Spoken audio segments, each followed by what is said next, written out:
All right, it is time for DIY right here on Now. Today, as I was saying, it's a little bit of a complex one this morning, but I'm going to simplify it for you as best as I can. Yes. So you just need to keep your eyes peeled and be very attentive, and we can do it. And Lisa, of course, my lovely assistant, is Yes, here I'm to your help me out assistant this today. morning. So I'm starting off with measuring. Right. The measuring part, we're starting from the beginning. Right. So because of the complexity of it, we want to show it from the beginning so they know how to get to this Okay. point.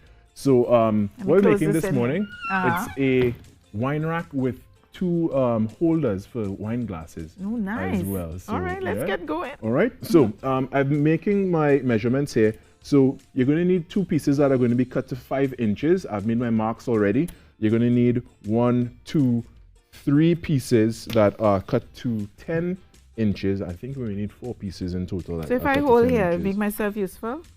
Somewhat, yes. Not needed, I'm sure. All right. So I'm going to try my very best to finish this today, but we'll see how it goes. Right. All right. So once you make your marks, you can take, a ruler, a T-square. In my case, I'm using a speed square because it makes the process faster, hence the name speed square. I'm just going to make my I feel I need to hold my this lines. side carry because that is jumping up when you go on it.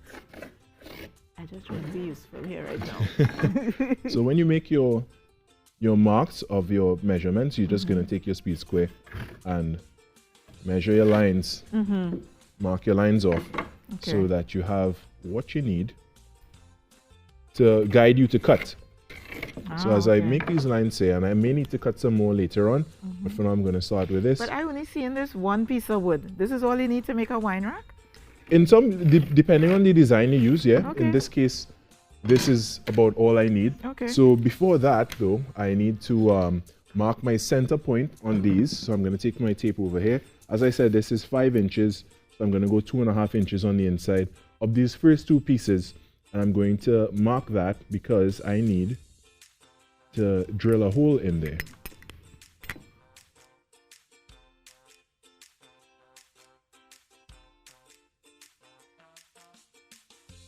Right. The reason we're going to drill a hole is because with these pieces here is where you're going to make your holders for your wine glasses. Okay.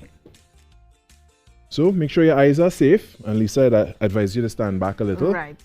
Because I don't have any shield for my eyes. Safety right? gear, correct. Okay.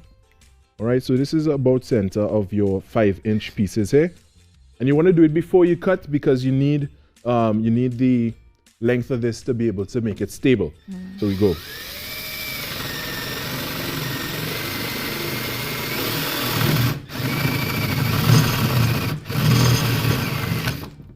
This one. Followed by the other.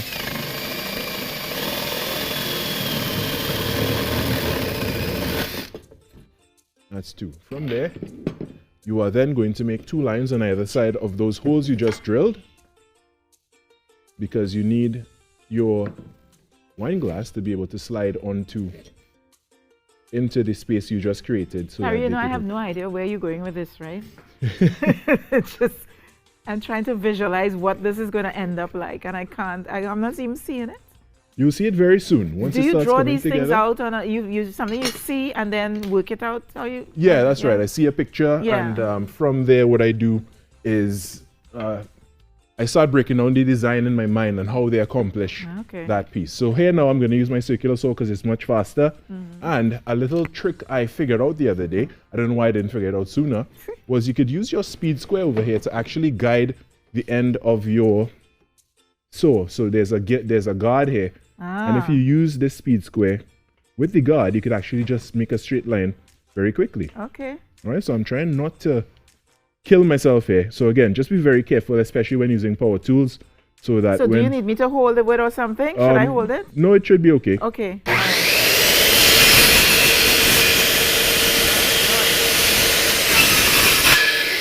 And you do the same with the other line you just made that leads to the hole you drilled just before. All right, so again, you want to line up your blade with the line you just drew. And once you have that, you set your speed square and you go.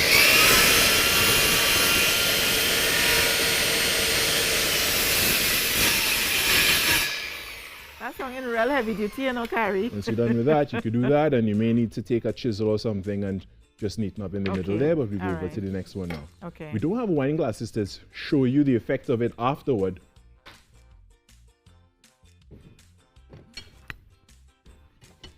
All right, so here we go.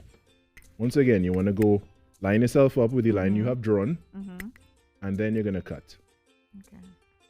Always hold your saw away from your piece first before you turn it on, because if you have it against the piece and you turn it on, it will split or chip your wood. Okay.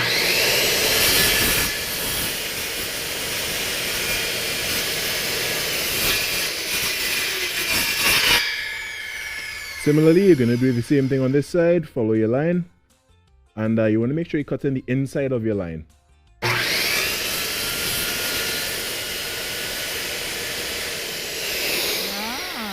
I get it. Just like that. Right.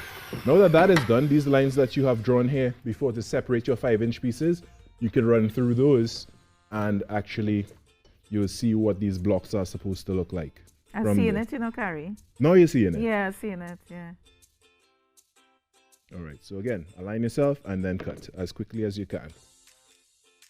But safely, of course.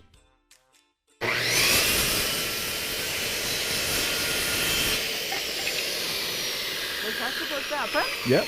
Okay.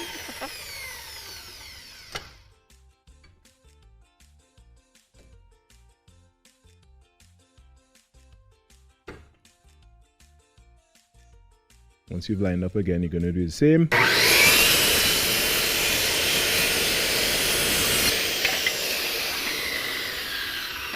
Good. Now you're just going to repeat the entire process with all the lines you have drawn along your board. Oh, okay. Here what? I leaving you to do that. I go in and sit. All right, so as long as you're comfortable that your line is straight, again, you could use this hack I figured out 2 days ago. And it can help you cut some straight lines without having to be so gingerly with your saw itself. All right, so once you align them, we go once more.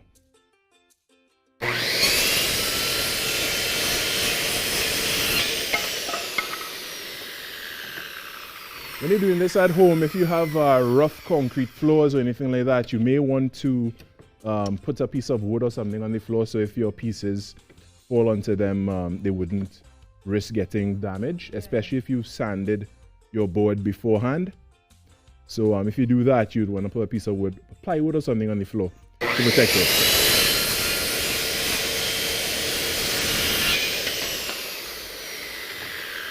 Okay, you have to be a professional to use an instrument like that, a drill. What is that called? This is a circular saw. Yeah.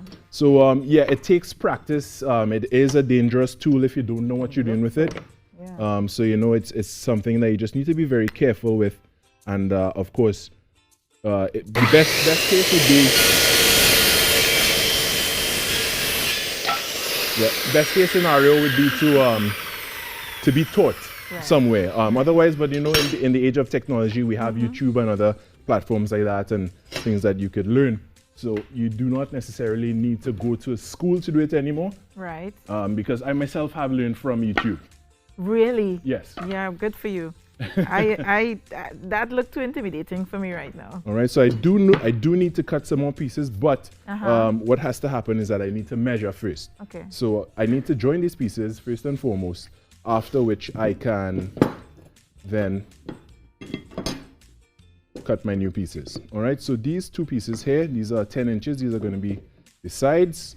This is going to be the base here, and these are going to be attached on the outside here, so you could then slide your glasses there. Your wine bottles would be somewhere in here. Yes. And we'll cut one more piece for the top, just to finish it off and make it look nice. Let's do it. You know. All right. Wow. So the next step from here, you have your pieces. I'm going to need another piece, as I said before, but I need to measure it after I join these. So the first thing I'm going to do is actually borrow my clamp over here. And we may need to continue this next week, depending on the time, because I am being warned in my ear by technical producer upstairs. And guess what? As we had mentioned earlier, we may get some parang in the house. So that's something to look forward to, as we will be linking with one of our favorites, Kenny J. So right, now that you have that, I need to go unplug one of my pieces of equipment here, and from there I need to plug in my drill. Carrie, what is that piece of equipment while you're unplugging? Go ahead. Right. What is that clamp thing, what is that doing? So the clamp is actually making my life a lot easier because it is difficult for one person to hold two pieces of board together. Ah, okay. And so why you tell me I'm your assistant sorry? when you have everything to assist you right there? Because it looks good, Lisa. All right, so you just want to ensure that you're aligned with your piece here. I'm going to use this edge on my table because it's just safer and smarter work. Right. I'm going to average this over here, drill my pilot hole. Once my pilot hole is in, I could drive my screw in. So what I'll need to do is actually switch out over here. Switch this battery out for the next pack, which is already set up with my driver bit. All right. So if I could just find there's a brand new pack of screws that I got just for you. And these screws are 1 1/4 inches. Just for me, because whatever you make in there is mine. I know you always claim, and this time it is a safe claim, Lisa. It's a safe claim. It's a safe claim. All right, so as we mentioned, you're just going to place your screw in. You're going to drive that with your driver. Right. In this case, I'm using an impact driver just because it is able to do that. So it hammers while it drives. Yeah. Next we're going to switch the side of this clamp over here. And we don't necessarily need to do it because that screw is holding this in place. So I'm going to then ease my process a little bit and drive my second screw in using my pilot hole first, followed by my impact driver. The pilot hole creates the hole, and then you push whatever the screw is down inside. Yeah, that's right. Okay. And the reason you're going to do that is because if you don't, it may tend to split the wood. Ah, okay.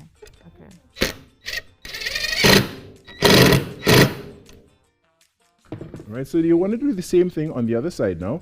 What I'm going to do, just for safety's sake, is that I'm going to measure this from here to here. This is 2 1/8 inches.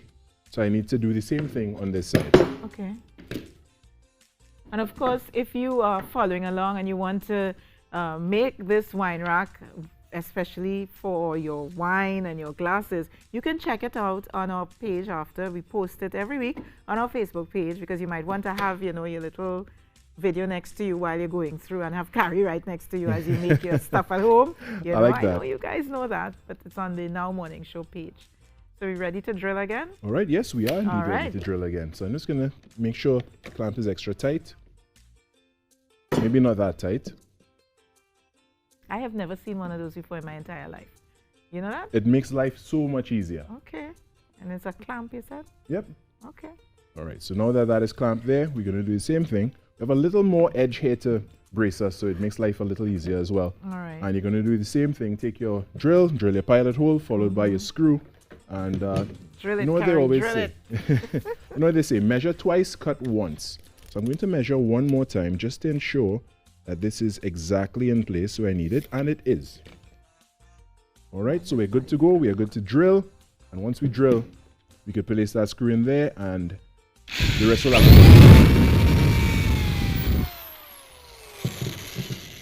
Carrie, you like to play with the drills more. You like the drilling, I noticed that. The drill is quick. That's why I like it. Okay, because I'm not seeing glue and all those sort of things at all. Now, if you do use glue, you'd have to use wood glue. Right. It does help a lot. But because glue takes some time to dry, I can't afford to do that here now. Makes sense. I get you. Right, so now that this first screw is in, this would hold my piece in place. So I could then do the other side freehand. All right, again, you just want to measure and make sure you're not off. And in this case, I'm ever so slightly off, but thankfully it's one screw, so I could straighten it like that. How can you tell if it's off? by the measurement. So if it's not the same as the other side. Okay, okay. Right, and there we are good. Right. So yeah, there's a saying, as I mentioned, pilot hole. by people who do. See, you're learning. Yeah, put the screw in and then drill it down. Where did I put? There we go.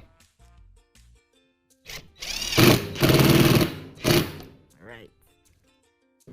Right, so now these pieces here need to be connected to this on the outside. I would usually use glue for something like this, but again, in the essence of time, glue would take much too long to dry. So what we'll do is actually work on it similarly, where we use the clamp, and from there, I'll actually place this a little higher up, so it'll be aligned with the top here, because when we put our top on, then if we put a top on, then we'll have the place for the wine glasses here, and your wine bottles can stand, and all like that, and you should have a nice finished piece. But I'm going to use my clamp one more time because, again, it makes life so easy, and working smart is better than working hard.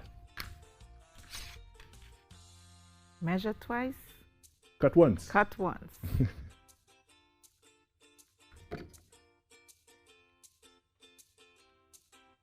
Yeah, all right. So this may be a two-part thing here. I think it is. I really think it is, you know, because we just have like a minute again to go carry. So next week we're coming back to see my wine rack. Your wine rack, yes, that's right. Yeah, all right. All right, so we're going to do, just so we get ahead, I'm not going to do it right now, but again, we're going to continue this next week. We're going to attach these two pieces to the sides like this. They're going to be what your wine glass holders. And then what we're actually going to do is cut that piece we're talking about. We're going to block off the sides here. And like a pocket. Yes, so you rest it on a table or something. That's right. I'm excited now. Now I can finally see what it is. I had no idea where that was going. Right, I thought and it was then going on we the can wall. sand this down really nicely, get some stain going there. So make sure I could get involved next week. You told me I was your assistant. I sat here. I felt so useless. So whatever role you have for me, we're going to do it next week. We're going to do it next week. That's right, Lisa. We're going to take in a few messages. Come right back here. We still have another interview for you, so come back with us.